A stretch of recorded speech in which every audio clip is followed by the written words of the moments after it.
The Standard Deviations podcast is a weekly production that looks at money, mind, and meaning, all through a psychological lens.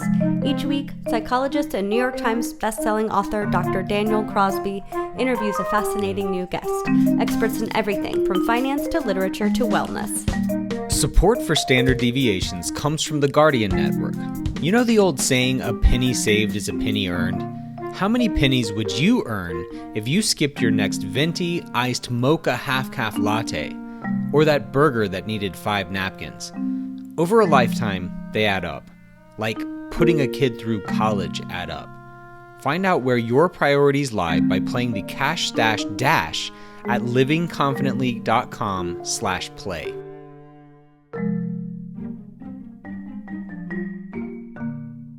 Hello and welcome to the Standard Deviations podcast. I'm your host, Dr. Daniel Crosby, and I am joined today by one of my longest time, not oldest, but longest time friends in the industry, Jim Lake.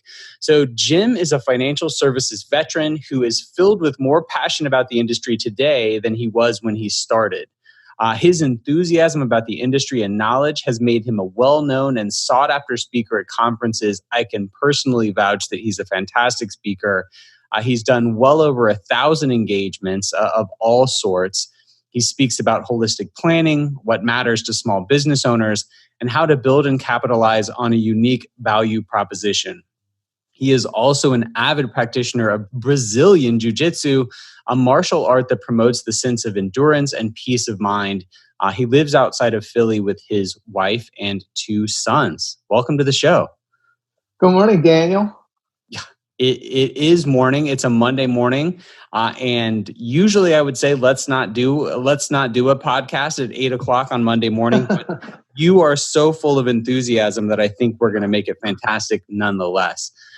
So Jim, you are one of the most upbeat and hardest working guys I know. You know, I love that your bio says you have more passion today than when you started. What is this? What is the source of this stamina, this strength, this enthusiasm? Where does this come from? Because it's kind of disgusting. Well, thank you. I think, you know, what's amazing is it's one of those things, the more you know that you can help people, the more it fuels and energizes me. You know, somebody just said about the Brazilian Jiu-Jitsu. They said, you know, you're 53 years old, Jim, and you still do Brazilian Jiu-Jitsu, which is wrestling and rolling around on the mats. After 22 years, Daniel, I finally accomplished my black belt in Brazilian Jiu-Jitsu. I love to exercise. I love to engage in physical, emotional, and mental activities. And between all those things, it just kind of fuels me every day to get out there and fight the fight and help people. But that's the core of everything. It's helping people. The more you get passionate about helping people, the more that energy comes to me every day. Well, you know, you are better than anyone I know about framing your work in terms that are meaningful. And, you know, you sign off your emails even with "have a meaningful day," which I think is, you know, a far cry better than cheers or take care or whatever, you know, I am prone to use. And, you know, when I've done research on this, I found that people with even really tough jobs, like people like male men and women, the ones that struggle at their jobs frame it as like, I'm just putting letters in a box. The ones that exceed, that excel at their jobs, couch it in terms of like, I'm connecting a community, or like I'm delivering news. You know, I'm keeping families together. They don't minimize it. They couch it in terms of helping people. They couch it in terms of the true mission. And you do that better than anyone I know. And I think that's just a powerful principle to take to work. Not to be a deconstructionist, but to couch your work in the most meaningful terms possible. Well, you know what? A lot of it comes from fear, to be honest with you. Because when you learn about our industry and talking about letter carriers and talking about everyday people that are out in society and doing their jobs and plugging away, and then all of a sudden they get to where they want to start to kind of wind down and relax. And they don't have enough money or enough opportunity because no one has ever shown them what to do or how to do it. And that's what's something that fuels me. It's the fear that people are going to get to a certain day and think they're going to be okay. And they're ready to take on the rest of their life. And they just aren't able to do it because no one financially ever sat down with them and explained to them what to do, how to do it, and how to allow them to live comfortably for the remainder of their life. Yeah. So this is an excellent segue into my first question. You know, your research from Guardian has shown that retirement is the number one financial concern of most individuals. Can you share some of the insights from that research that might give us more depth and speak to why this might be the case? As you delve into this research, I've realized that it's not someone's fault that they didn't prepare properly. It's just that they didn't know. And what I mean by that is that baby boomers, you know, the people that are in the midst of retirement right now, that generation born right after World War II is in the midst of retirement. There's 10,000 people turning 65 every day, all the cliches that you hear. And they're all basically living kind of a dream when it comes to retirement. That, okay, my father was all right. You know, he saved and he got to retirement and he was all right. My grandparents were all right. Their mortgages were paid off and everything was fine. But what the research shows is that those people that have retired over the last 3 to 4 decades retired with a pension. And a pension is designed to create about 60 to 70% of your pre-retirement income, right? Yeah. And then you're saying, oh, well, that's a shortfall right there. Well, no. Well, then there's another little thing that was designed that's there and created to make up the other portion, which is Social Security. So people in generations past had both a pension and Social Security, which if you add up the numbers, that created 100% of your pre-retirement income. And now less than 10% of the population, of the people retiring today, have a pension, have a defined benefit program that's going to allow them to get guaranteed income for the rest of their life. But they think what they did, their savings, let's call it a 401k or a defined contribution plan, they think that works the same way. But then when they get to retirement, they then realize it only, if you add up the numbers, it only is going to get them somewhere maybe between 50 to 60% of their pre-retirement income. Add in Social Security, and there is a deficit there. As a matter of fact, the research that we found, it's about a $10 trillion deficit in this country compared to what people should have saved versus what they do have saved. So there's less pensions, there's less money, and there's less education. And what's happening is that people are still retiring, Dr. Crosby. They're still retiring saying, oh, well, I'll be okay. But what's scary, and that's what kind of energizes and fuels me, that if you think about this, they're going to run out of money at the worst possible time when they can't do anything about it, when they're in their mid to late 70s or 80s, and they don't have any opportunity to go back and maybe even be a greeter at Walmart or do a task to make ends meet. They won't be able to do that whatsoever. Well, you know, all the research that I've looked at shows how imitative we are. It shows that young people tend to look at their parents for financial cues. I mean, that's been the case for generations.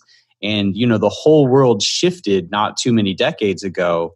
And, you know, no one rang a bell. And so still people are going to look to the generation before for cues about how to retire. But the whole world has changed, right? Like those realities are not our realities. And so it takes educators like, you know, like you and I to go out there and sort of bang the drum and say, look, things are different.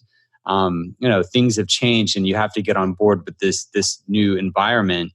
So speaking, we'll keep with the mail carrier, right?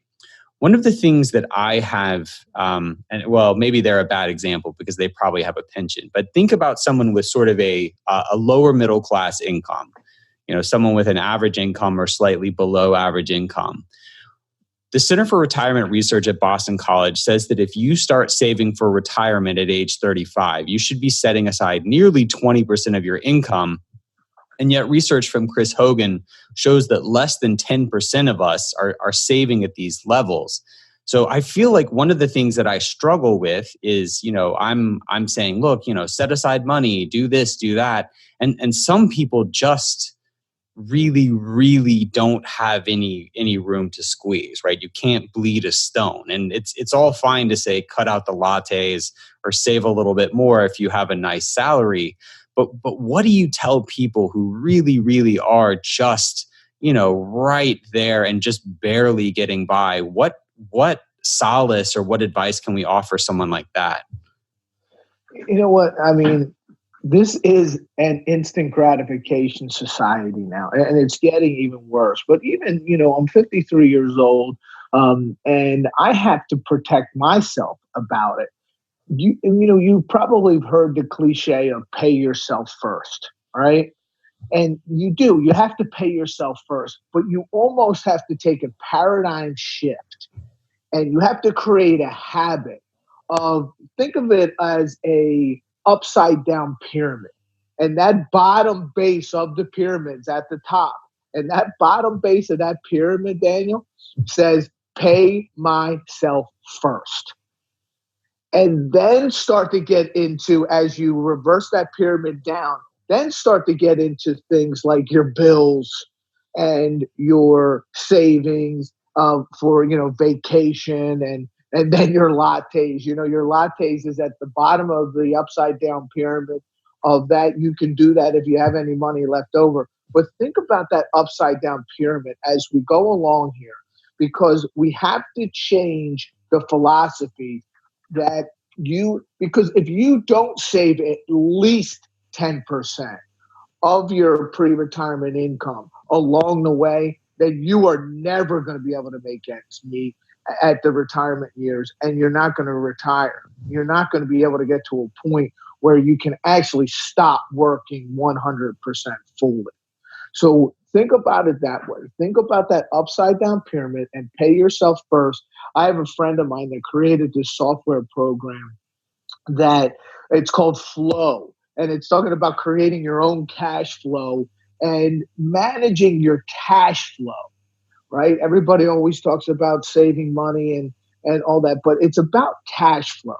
So thinking about your cash flow in a different way, and then saving and creating the philosophy, and almost there anything today about a software program or a philosophy or a structured category in the realms of retirement savings has to involve some discipline. The great Aristotle, the Greek philosopher, said, we are what we repeatedly do. Excellence then is not an act, but a habit.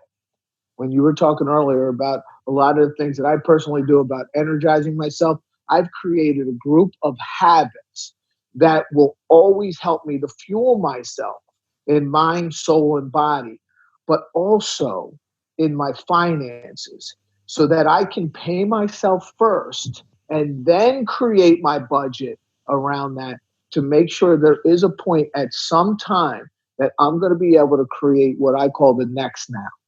And that's not a retirement, right? I don't want to get to a certain point in life and then all of a sudden retire and sit on a rocking chair on the front porch drinking iced tea with my feet up. That's not the world that we live in anymore. People want to travel. They want to see their grandkids. They maybe want to create an opportunity to pursue their passions.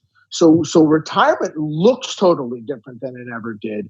So we have to create that discipline to make sure that people pay themselves first. So I want to speak to this discipline piece, and then we'll go to the iced tea and the rocking chairs, which sounds pretty good to me. But speaking of the discipline, these stats from Boston College assume that you start saving at 35, which is indeed when most people start saving. But I did research that found if you assume a 7% annualized return, which is pretty typical over long periods of time, and you want to retire with $2 million, which sounds like a lot for a lot of folks, but is, absolutely, if you think about the future and the way that inflation impacts things, is not a crazy number. If you start saving at 22, you can do that by saving $6,000 a year. So, $500 a month will get you there. If you wait till the time you're 40, you've got to save closer to $30,000 a year, which is just about impossible for someone in America where on average we're going to make, 55 or 60 grand a year. That's going to be nearly impossible for most folks. So I think one of the most overlooked areas where we can really impact these things is just getting started early, teaching our kids to develop this discipline that you're talking about, when they're in high school or college or, just out of college, because time is very much on your side. So now I want to transition to the iced tea and rocking chairs bit, because you are absolutely spot on with your example there. We think about retirement as this sort of dramatic, singular cutting off of work. Like, okay, I go in on a Friday, my coworkers give me a cake, I get a gold watch, and now I, prop my feet up and drink iced tea on the front porch, which as a Southerner is, sort of my ideal. That's nirvana for me. But that's only true of about 1/3 of people. 2/3 of people continue to work in some form or fashion, whether it be entrepreneurial, whether it be part-time. 2/3 of us keep working, into well past retirement age. So my question for you is, what sort of social conditions have given rise to this? And do you see this as good, bad, or a little of both? Like, is this because people are healthy and engaged, or is it because they're, income insecure? Talk to us a bit about this new face of retirement. Yeah, that's why I like to call it a phrase of the next now. And it's a phrase that a friend of mine, Rachel Barrow, the head of marketing at Guardian, had created. Because if you think about it, it's not about like you said, a time and an end to work, and then a few years of leisure, and then then it's all over, right? It's about what is my next now. And if you think about that, you can kind of explain it to yourself for a second, where it seems, all right, what am I going to do next now? Because retirement is the end of something.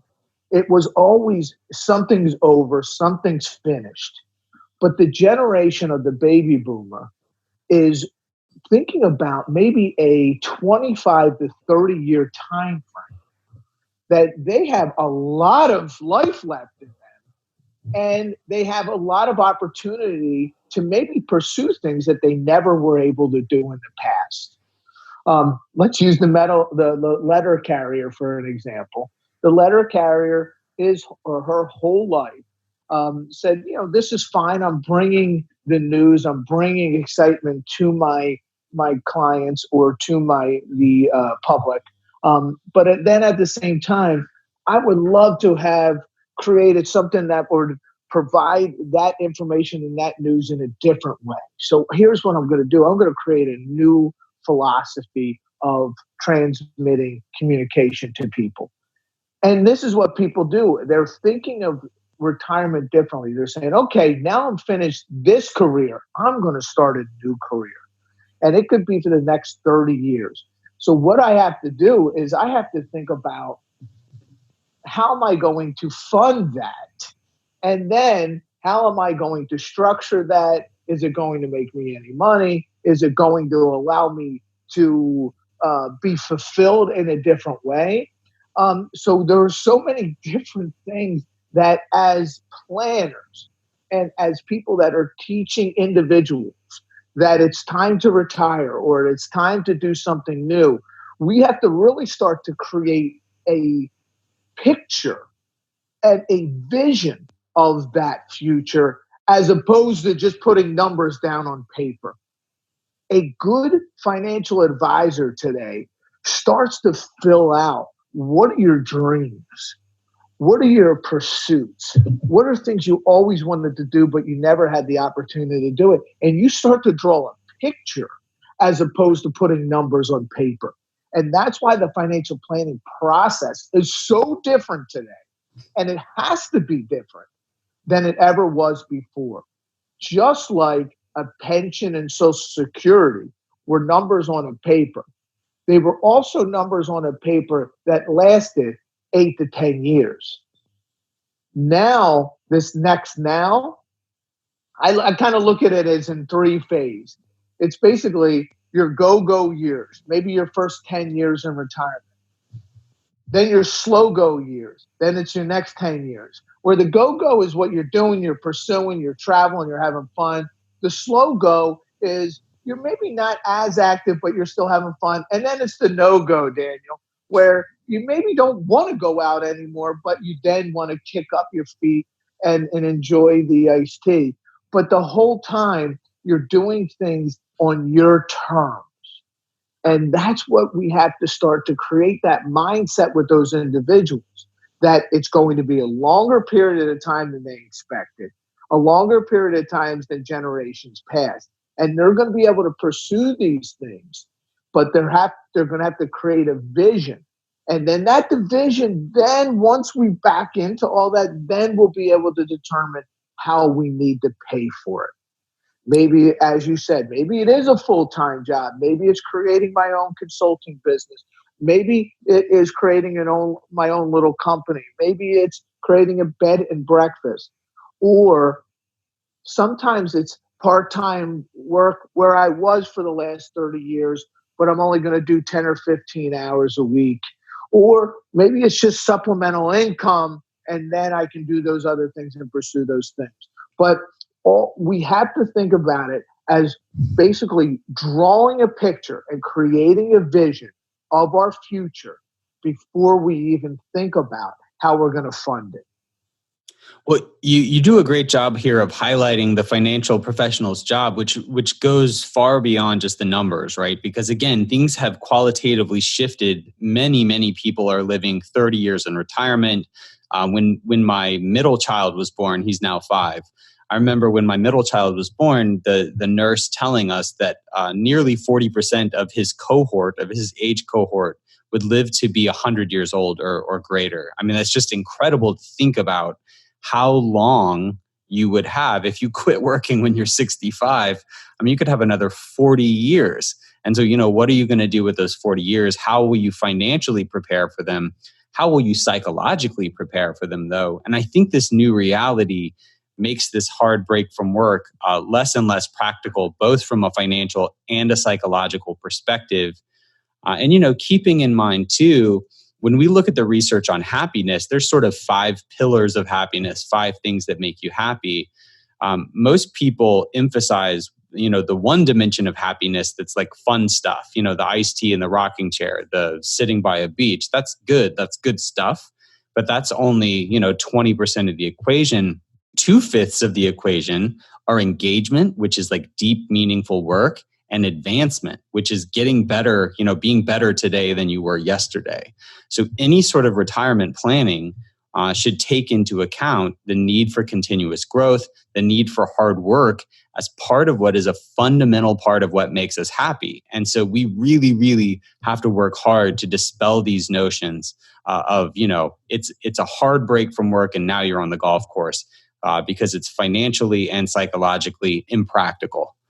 So Jim, one of the next things that I want to talk about, I'm a shrink. And so it strikes me that saving for retirement is one of the most psychologically difficult things we can ask someone to do because we are effectively asking them to rob their current self, right? The self that could enjoy whatever, a nice vacation or a new car or whatever money can buy you today.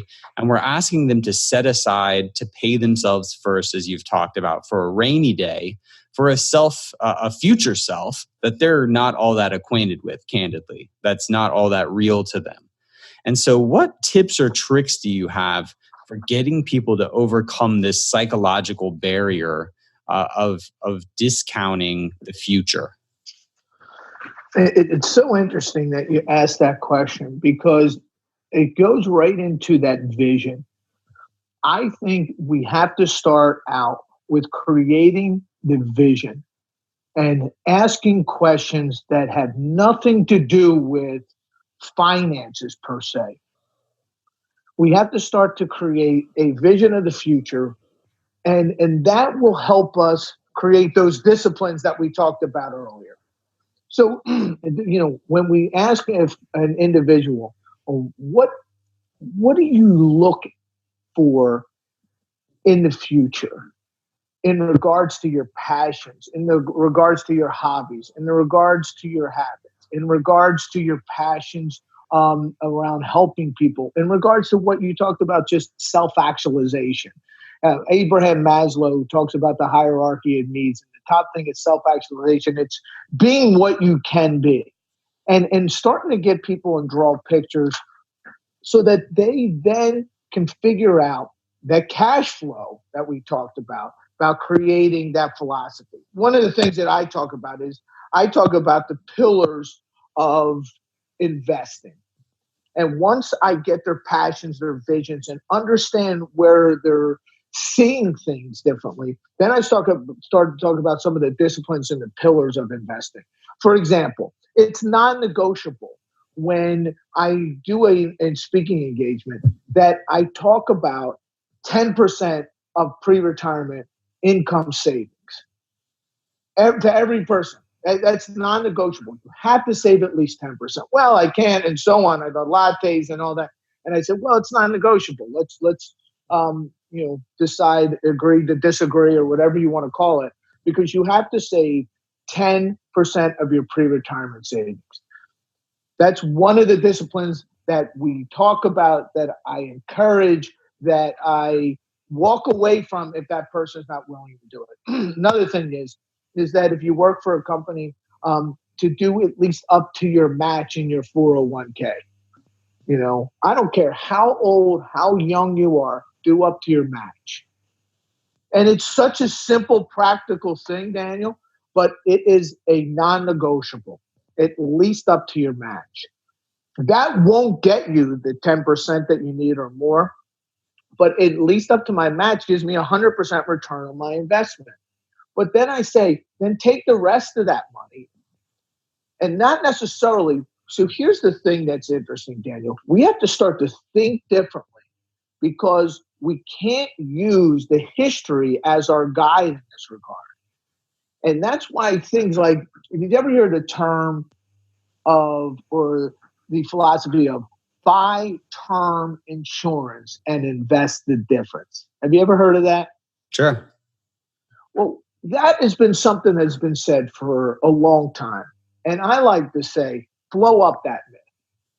And they say, well, why? Don't you think I have insurance? And I say, yes, I believe in a protection first philosophy. I believe that you should make sure that everything's protected, because these unlikely events that can happen along the way, things like disability or things like a premature death for your family or something, they can blow up all these plans. So you have to protect your investments along the way. You have to protect your philosophies along the way. I believe in protection first, 100%. But buy term and invest the difference is an example of something that's been a discipline and a concept that people have used and talked about forever. And guess what? People don't do it. They buy term insurance at 35 years old when they have a child. And at 55 years old, after 20 years, they don't have the insurance anymore. They're way more likely to have one of those events. So things like cash value life insurance is a great supplement to the philosophy of retirement income planning. And it's so unpopular and counterintuitive to the philosophy of investing, because you're saying, well, isn't cash value or permanent life insurance expensive?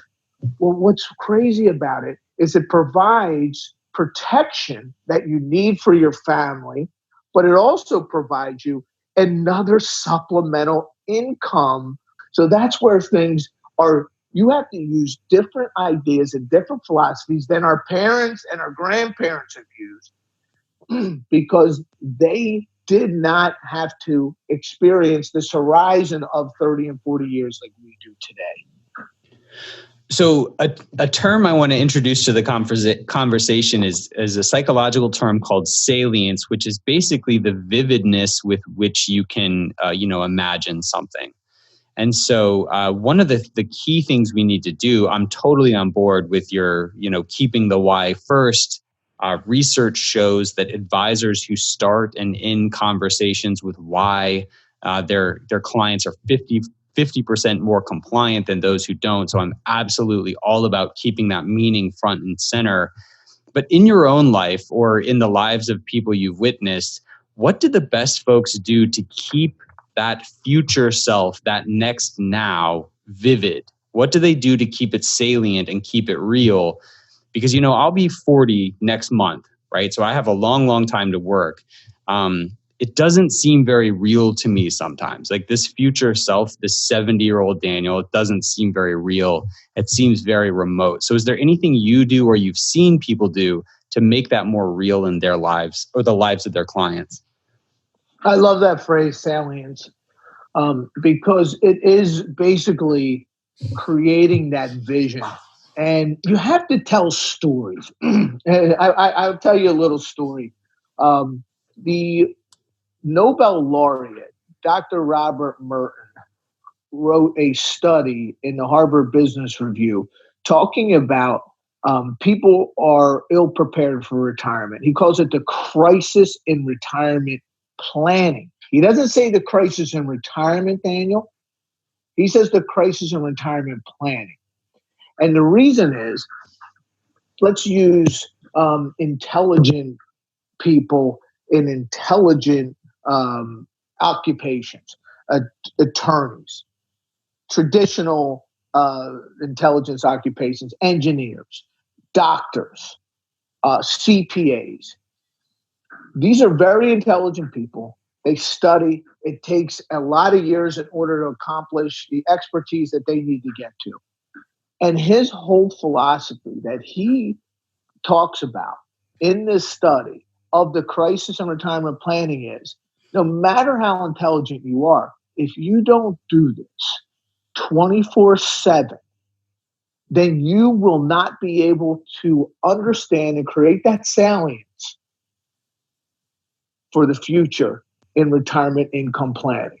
So you need a guide.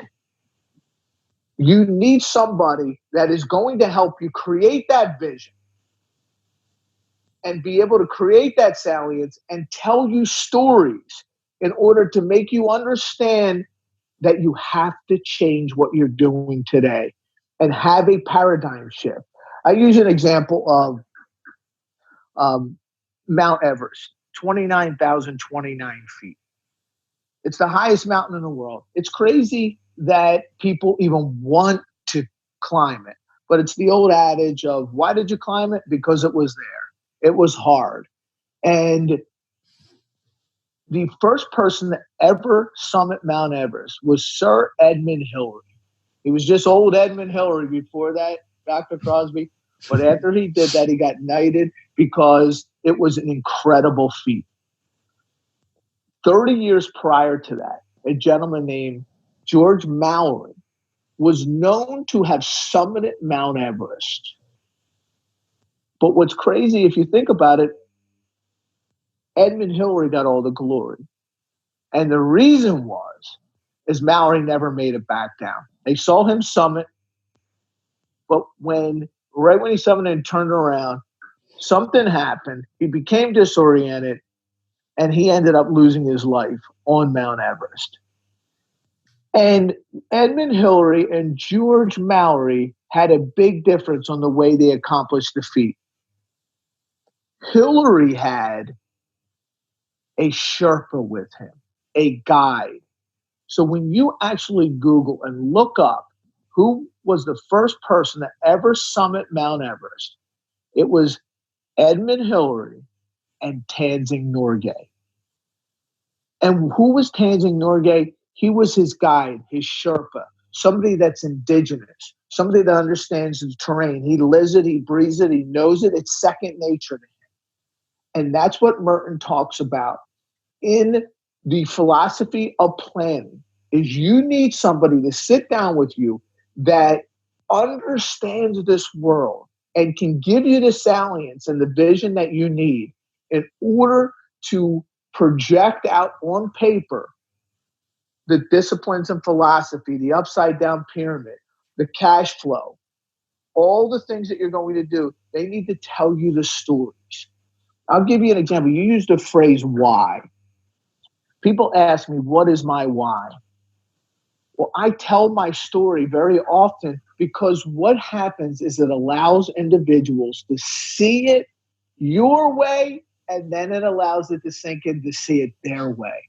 So a good Sherpa, a good advisor, a good somebody that's going to take you through this journey, to give you that salience that you need, has to tell you stories. I was one of 9 children. I had 5 sisters, they're all older than me, 3 brothers, all younger than me. So I was the ultimate middle child, but I was the first boy after 5 girls. And my dad was a car salesman. He did okay, but he probably never made more than $35,000 any year in his life. Raising 9 children. All 9 children went to college. We never wanted for anything, but at the same time, we never had anything extra. And I remember when my dad was 65 years old, and I said, Dad, when are you going to retire? He said, gave me that little laugh and said, retire? What's that? And I said, Dad, get up there a little bit, and this was a few years back. 65 is not old at all anymore, Daniel. I'm getting closer, right? But my dad said, I can't. I don't have any savings. I used it all. And it just hit me like an anvil. It had said, oh my gosh, what can I do?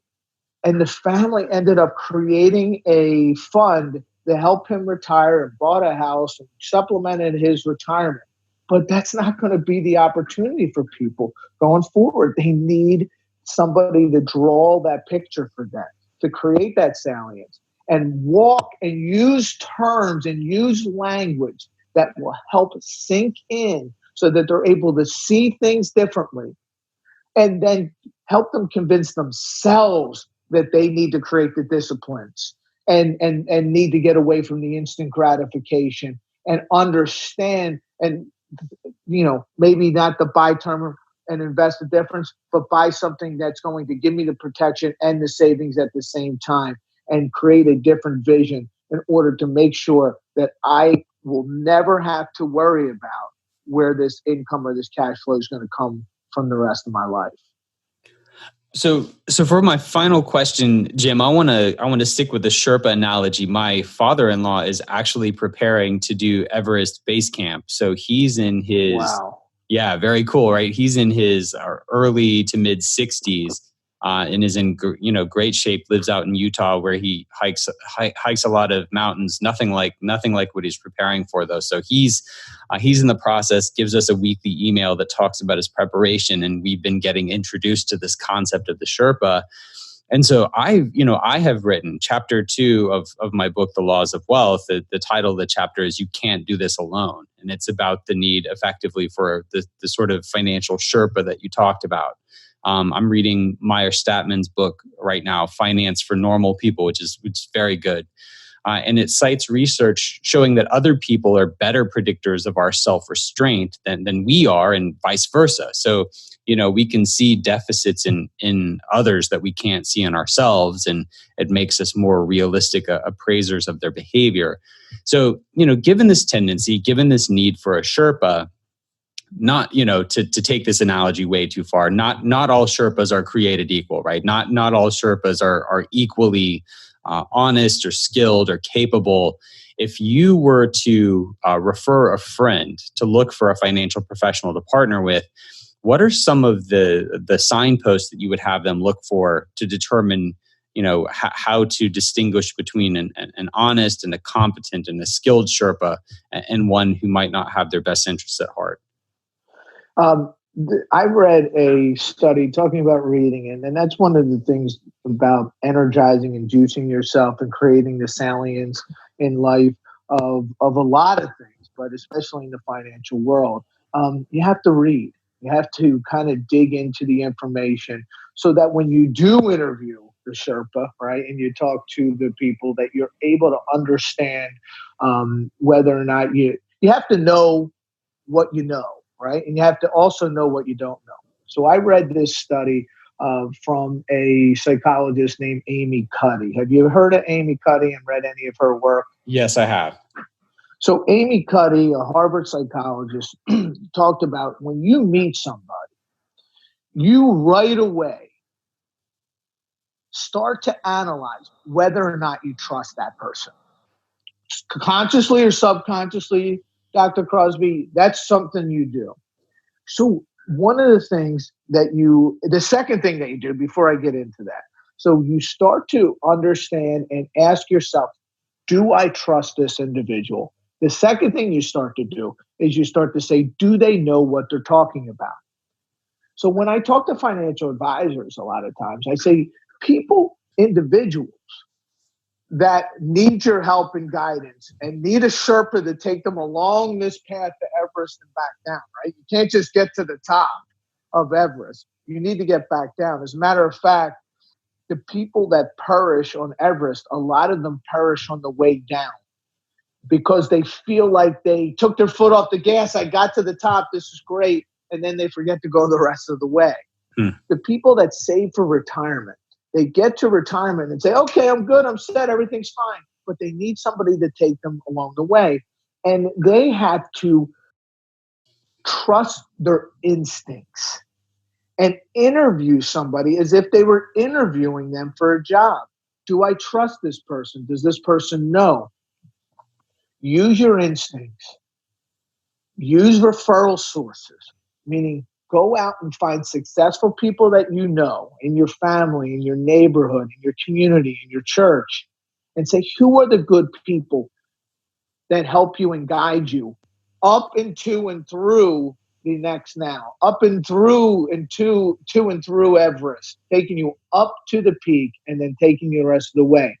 Use your instincts, use your research, use your referral sources, use people that you personally trust and more intelligent people. And then lastly is use people that have helped you along the way and guided you. Maybe you didn't even realize that they can help you along the rest of that journey. Maybe you had you're a teacher and it's the 403B consultant at your school. Maybe it's the individual that helps you at work plan your 401k allocations and use those people's and those resources as either the people that can guide you, the Sherpas that can take you along that way, or use them as somebody that they can provide you a referral. That's probably the best opportunity to find the right person.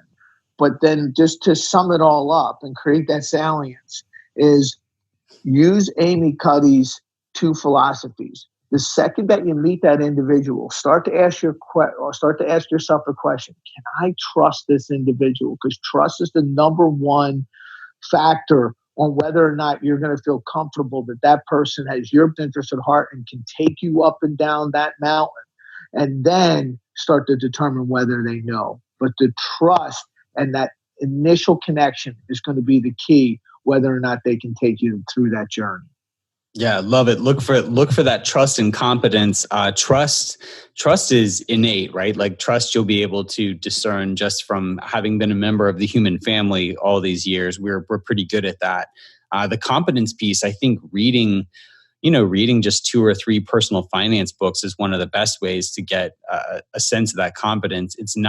You're not reading these books with an eye to doing it yourself. You're reading the books with an eye to knowing just enough to assess how capable the person that's sitting in front of you is.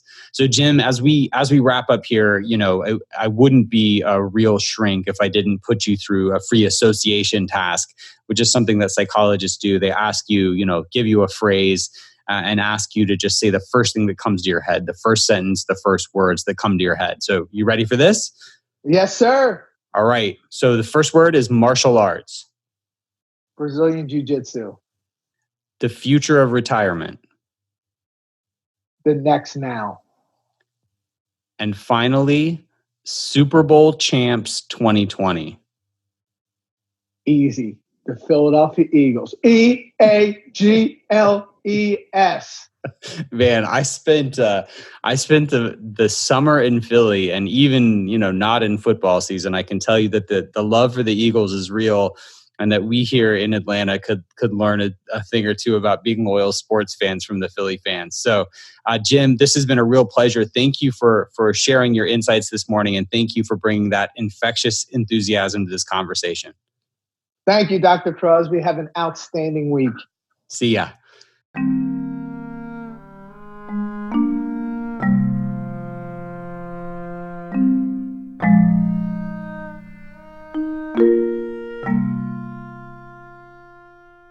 All opinions expressed by Dr. Daniel Crosby and podcast guests are solely their own opinions and do not reflect the opinion of the Guardian Life Insurance Company of America, Guardian, and its affiliates, subsidiaries, employees, and agents.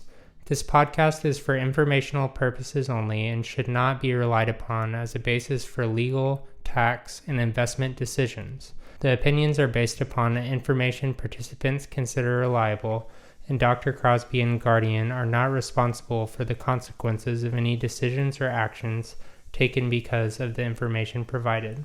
Guardian trademark and the Guardian G trademark logo are registered service marks and are used with express permission. All materials are subject to United States copyright laws. Copyright 2018 Guardian. Jim Lake is a registered representative of Park Avenue Securities, LLC, PAS. Securities products offered through PAS, member FINRA, SIPC. California Insurance License Number 0K34791. 2019-85633. Expiration 09/21. Guest speakers and their firms are not affiliated with or endorsed by PAS, Guardian, and opinions stated are their own.